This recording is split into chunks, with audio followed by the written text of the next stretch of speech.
செல்லக்குட்டீஸ், நான் உங்களுக்கு இன்னைக்கு ஒரு இன்ட்ரெஸ்டிங்கான டாபிக் கொண்டு வந்திருக்கேன். என்ன தெரியுமா? மூன் மேலே தானே இருக்கு, ஏன் கீழே விழுகல? நம்மளை மட்டும் ஏத்து அதுக்கிட்ட இழுத்துக்குதுல்ல, ஆனா ஏன் மூணை மட்டும் இழுக்காம வச்சுக்கிட்டு இருக்கு அப்படின்னு யோசிச்சிருக்கீங்களா? ஆனா ஆக்சுவலா என்ன தெரியுமா நடக்குது? ஏர்த் மூணை இழுக்குது, ஆனா மூன் விழுவாம இருக்க ஒரு இன்ட்ரெஸ்டிங்கான ரீசன் ஒன்று இருக்கு. என்னன்னு தெரிஞ்சுக்கலாமா? மூன் ஒரே இடத்துலலாம் நின்றுட்டுலாம் இருக்காது. அது எர்த்தை சுற்றி ரொம்ப வேகமாக சைட் வேஸ் டைரக்ஷனில் மூவ் ஆகுது. அதாவது மூன் முன்னாடி மூவ் ஆகுது, எர்த்தோட கிராவிட்டி அதை இழுக்குது. இந்த ரெண்டு மூமெண்ட்டும் சேர்ந்து அந்த மூனை கர்வ்டு பாத்தில் சுத்த வைக்குது. கிராவிட்டி என்ன செய்யுது இந்த இடத்துல? கிராவிட்டியை ஒரு இன்விசிபிள் ரோப் மாதிரி நினச்சிக்கோங்களேன். ரோப்பை நம்ம மூன் மேலே கட்டி இழுத்தா எப்படி இருக்கும், அந்த மாதிரி நினச்சிக்கோங்களேன். எர்த்து சொல்லுது, மூன் கொஞ்சம் என்கிட்ட வரையா அப்படின்னு கூப்பிடுது.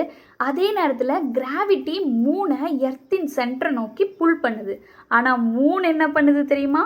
நான் ஸ்ட்ரெயிட்டாக போயிட்டே இருப்பேன் அப்படின்னு சொல்லிட்டு அது முன்னாடி போக தான் ட்ரை பண்ணும். அப்போ முன்னாடி போகும்போது என்ன ஆகும்? கர்வ்டு பாத்தில் எர்த்தை சுற்ற ஆரம்பிச்சிடும்.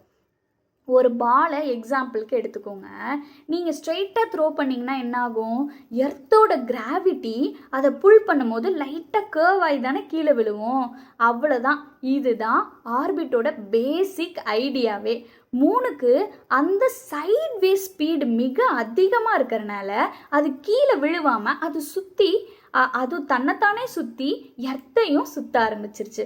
ஸோ மூன் உண்மையிலேயே ஃபால் ஆகுதா? எஸ், இதுதான் ஒரு கூலஸ்ட் பார்ட்டே. மூன் டெக்னிக்கலாக எர்த்தை நோக்கி தொடர்ந்து ஃபாலிங்காக தான் ஆகுது.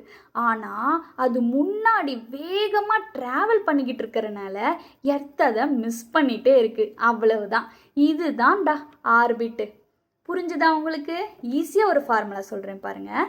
கிராவிட்டி ப்ளஸ் மூனோட ஃபார்வர்ட் மோஷன் ரெண்டையும் சேர்த்துனாதான் ஆர்பிட். இப்போது மூன் தன்னைத்தானே சுற்றி நம்ம உலகத்தையும் எப்படி சுற்றுதுங்கிற ரகசியத்தை தெரிஞ்சுக்கிட்டோம் பார்த்தீங்களா? இவ்வளோதான்டா. சின்ன சின்ன சயின்ஸ் விஷயங்கள் நமக்கு ஈஸியாக எளிமையாக புரியும். நீங்கள் மேலே இருக்க ஃபோட்டோஸ்லலாம் பார்த்துருப்பீங்க. உங்களுக்கு நல்லா புரிஞ்சிருக்கும்னு நம்புகிறேன். நீங்கள் புரிஞ்சிச்சுன்னா எனக்கு புரிஞ்சிருச்சுன்னு கமெண்ட் பண்ணுங்கள். இன்னும் வேறு ஏதாவது தெரிஞ்சுக்கணுன்னாலே எனக்கு கமெண்ட் பண்ணுங்கள். அதை பற்றி உங்ககிட்ட கொண்டு வந்து சேர்க்குறது என்னோட வேலை. பாய் செல்லக்குட்டீஸ்.